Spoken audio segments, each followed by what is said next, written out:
this year at 6 o'clock in the morning working on Malibu Line.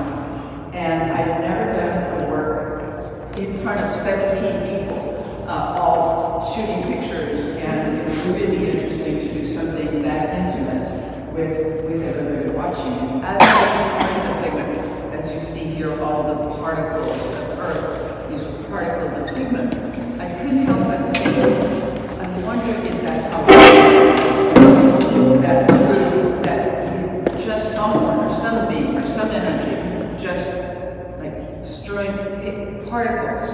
And we talk about the circle, we talk about round, and everything in the universe is that shape. So that idea of particle upon particle that we're building worlds. So as I was doing this at 6 o'clock in the morning, in a very, very densely fog morning, we were talking and we were being interviewed, which was hilarious. And it was really... I was doing it. She was interviewing me. Yeah, exactly. And then you're bringing in because we're not separate from the earth. We're humans, we're intellectuals, we think about really high things, but we're also this flesh and this full of emotions, and that's really what I wanted to bring in the show. So from Malibu Line, I decided that there was nothing more fragile in a way than to think in terms of what Mr. Fuller talks about how biological life on this planet is this very, very thin surface. So I thought, nothing more than to imagine just a minimal amount of earth bringing into the outer space, which makes it into a sacred piece. The earth is sacred, our relationship to the earth has to be sacred. And also the perspective changes when you look at it. But then I also had to include what I was like as a human, what I'm like, what I needed, what I'm feeling. And so the paintings that you're seeing have been in me for a very long time. I was doing circles before in a very cosmic way. I needed to do something more human, more expressive. And so everything here is done with my hands and some with my feet. A couple of sponges where I mix pigment with water and just literally dip my hands in and then start painting. I prepared the surface before. And it was really the idea also that I only had one shot. It's very performative, very dance-like, and the blue has to do with space, and also just the letting go, like the difference between the fragility of the earth, the strength of the human, but also the strength of the earth and the fragility of the human. So that's a lot of what I was interpreting. And I think the expansiveness of the work. Yes. Inclusiveness is such an overused word, but your work is an invitation in many ways. Thank you. I love that. I'm doing this for my mic, I'm so used to it. I love that idea. The expansiveness really does come from practices that I've developed over the decades of always looking at things from outer space. Louder? Should I use it? Yes. Yes. Please. Can you hear me better? Okay. There's too much echo. Yes. Oh, too much echo without it. Okay. And I love talking into that. Okay, can you hear me? Okay. Where was I? Seeing things from outer space. Seeing things from outer space. So, yes. So over the years, I've really.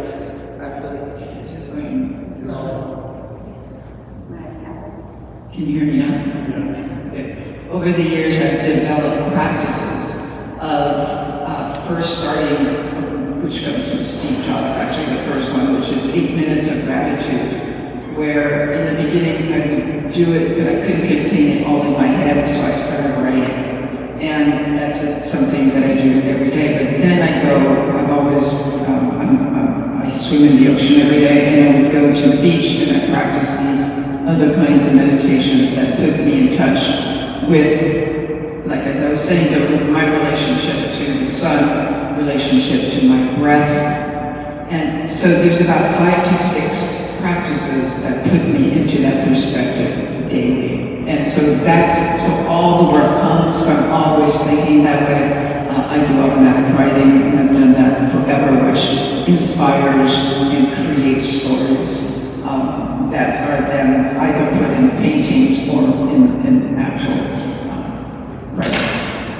I created a character, a 25th century female astronaut who comes to this planet to find our planetary origins and also to remind us of our connection to the cosmos. And she's been in a couple of films that I've done. I'm working on a third one, and one of the paintings in the other room relates to her story as well. So it's all this really always looking from that perspective, so it puts us in the moment in time and space.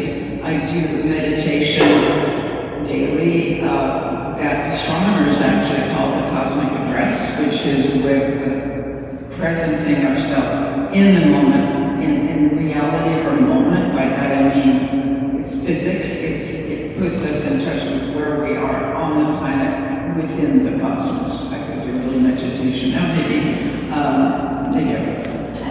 Why don't I do that? Okay, it's always a nice way of remembering, because you can then take it with you and you remember that moment. And if you do it daily, then you have an accumulation of what I call diamond necklaces. Each one is a diamond that you wear around your neck.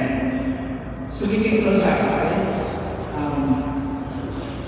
Today is Saturday, October 2024 at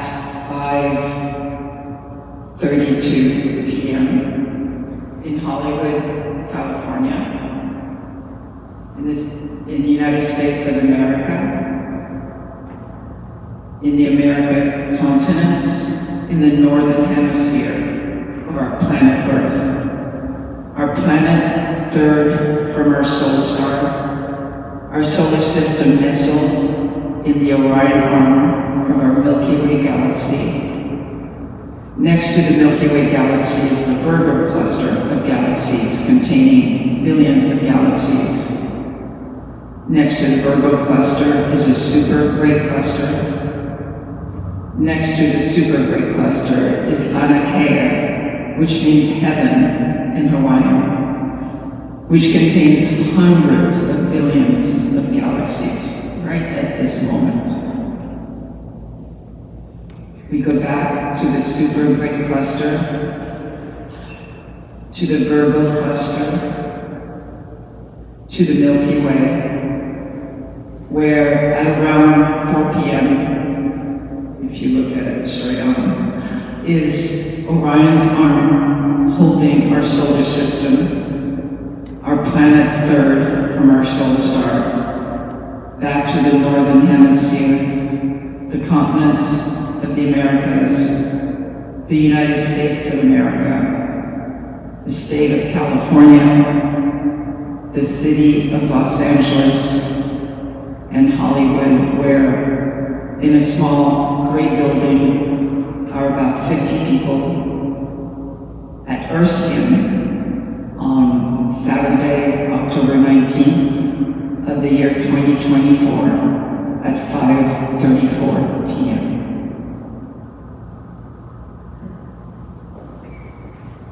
So that takes us just 2 minutes.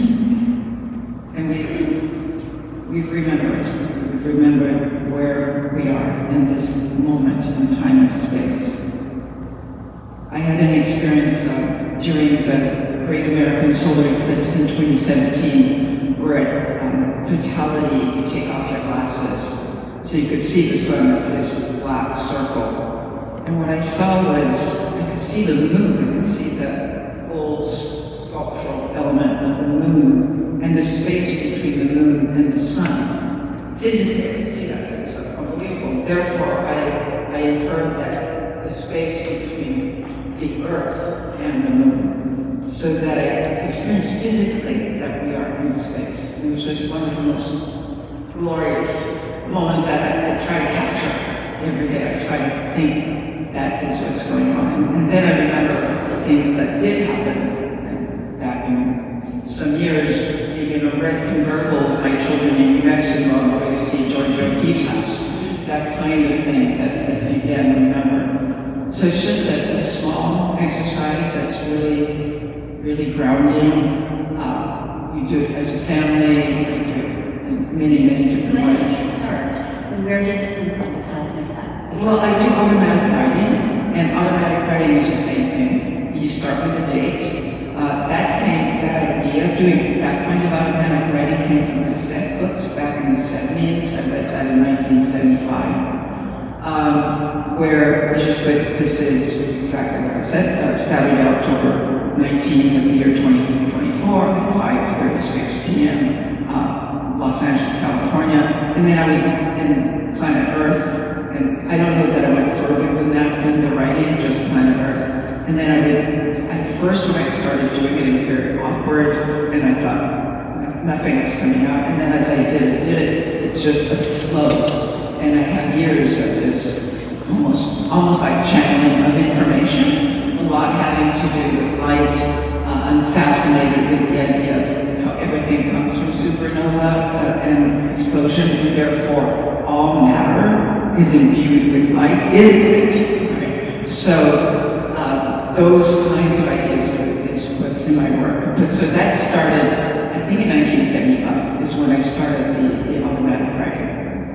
And then I started doing meditations, and what I call the energetic meditations are the ones I do on the beach. And those just came to me as I was working in 1993. And I have, because of this kind of practice, I remember dates. It's like very clearly. So it's a combination of precision and completely letting go. And the paintings have a lot to do with that. There's a certain kind of precision, but it's also incredible freedom. And I think that's who we are, if we could remember, right? That at one point our bodies are perceptual instruments that are very precise, that when aligned to the cosmic, what we just went through now, the Earth and the solar system and the galaxies, when the precision of our bodies are aligned to the precision of cosmic planetary bodies, then it's complete freedom. You have been such a mentor, I want to say this to me, to other writers, other artists, and your students over the years. Who were your mentors? Okay. That's a really interesting I question. thought I'd ask some questions today where I genuinely don't know the answer to something we haven't talked about before. Yeah. I was thinking about that, and I was thinking how being put in a boarding school so early on, I was talking to a young friend of mine, and I realized that in a way my parents, my mentors as parents, were the stories from the Catholic Church, like were the Renaissance paintings that were in those stories, were the earth itself, because I lived in Carthage, and the Mediterranean. So that was a very, very big influence where I really attached myself to much more natural elements. In terms of actual mentors, it's, I could say it's every single person in my life. I've had so many angels, so many people who have powerfully influenced me, so I can't pick one. Sure enough. I love it when something surprised you. You think of your mentors as the people who came before you who are older, and then something surprises you, and there's a 15-year-old you learn from, or 2-year-olds sometimes. Yes. So it goes all directions. A different kind of cousin. I just read a profile of you in ArtRed. This month. I don't know if anyone's read this, but the headline is over the top, over the moon. Someone who really it seems like you just discovered your work and fell in love with it. And she said that you are having, quote, a major comeback moment, end quote. But it was strange to me to read that because I think that you've never left. You've always been here.